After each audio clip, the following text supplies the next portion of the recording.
Manifeste de l'Union communiste libertaire, adopté lors du congrès du 8 au 10 juin 2019. Partie 5. Libérer la société de l'État.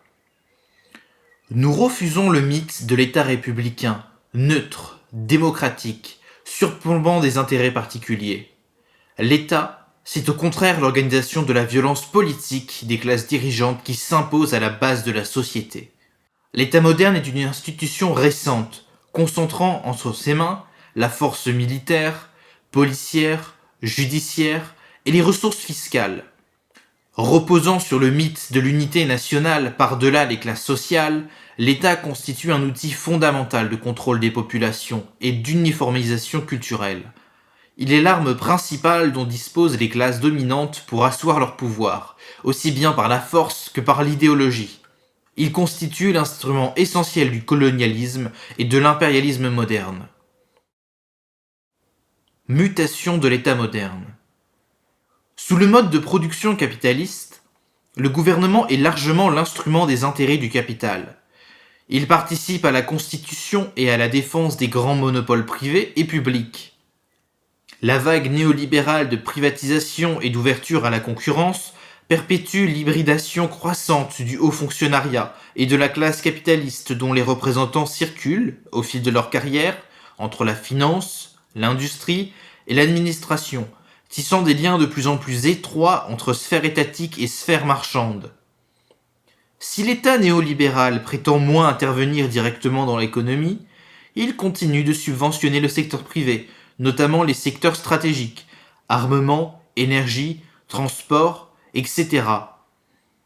La décentralisation du pouvoir d'État, initiée en France dans les années 1980, n'a pas encouragé le pouvoir populaire. Elle a simplement redistribué les prérogatives de l'État central à des fractions locales de l'élite politique.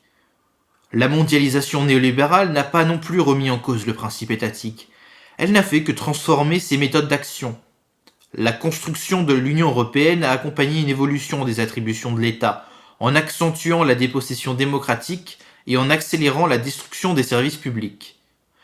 Ni le supranationalisme, ni le régionalisme ne constituent des moyens d'échapper à l'oppression étatique.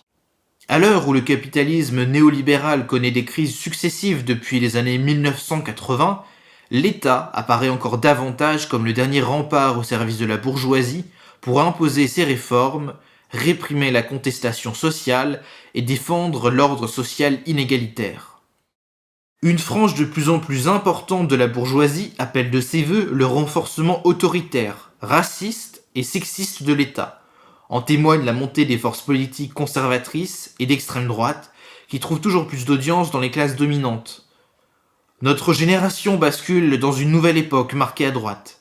Plus que jamais, nous devons construire des contre-pouvoirs qui marquent la rupture avec l'État.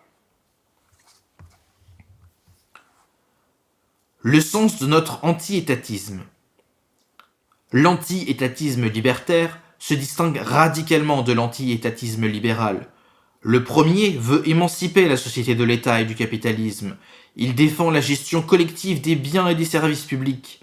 Le second veut à la fois moins d'État pour libérer les marchés et plus d'État, policiers, militaires, pour contrôler la population et défendre les intérêts des capitalistes à l'étranger. L'anti-étatisme libertaire se distingue également nettement de l'anti-étatisme théorique du marxisme-léninisme. Contrairement à ce qu'affirme ce dernier, l'État n'est pas seulement un produit des contradictions de classe, voué à s'éteindre de lui-même avec la disparition de la classe capitaliste. L'expérience soviétique a démontré que c'est un appareil de domination en soi, dont la logique interne est de se reproduire en engendrant une technocratie qui constitue la nouvelle classe exploiteuse. Nous luttons aussi contre les institutions de répression utilisées par l'État en vue de maintenir l'ordre social. Police, justice, prison, fichage, contrôle administratif, etc. L'illusion du changement par les urnes.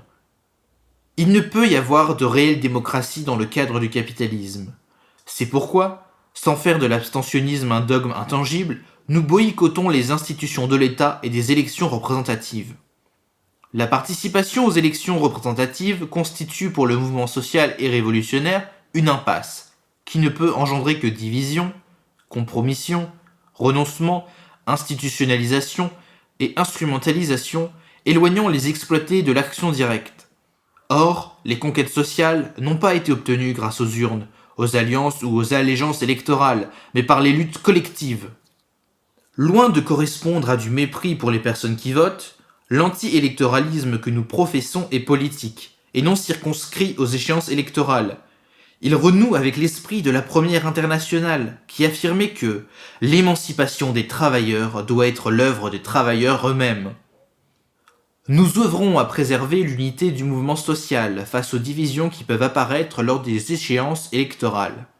Pour autant, nous ne renvoyons pas dos à dos les régimes représentatifs et les régimes autoritaires et dictatoriaux. Les uns et les autres n'aboutissent pas au même degré d'oppression des populations.